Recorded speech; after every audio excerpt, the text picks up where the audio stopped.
What's up guys, welcome back to our channel. Let's start. I'm going to show you how to fix 403 error. Firstly, go to start, click on it, then type control panel.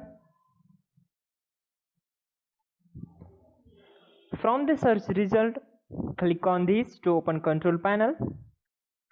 On this window, go to view by and select large icon. Then search for network and sharing center. Okay, click on it.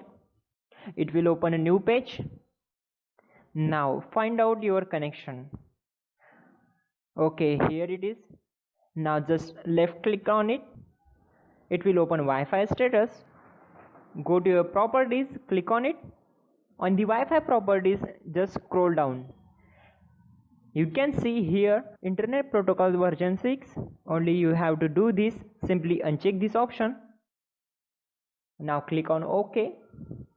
Close all windows. That's it guys. Your problem will be solved. You're good to go. Thank you for watching this video.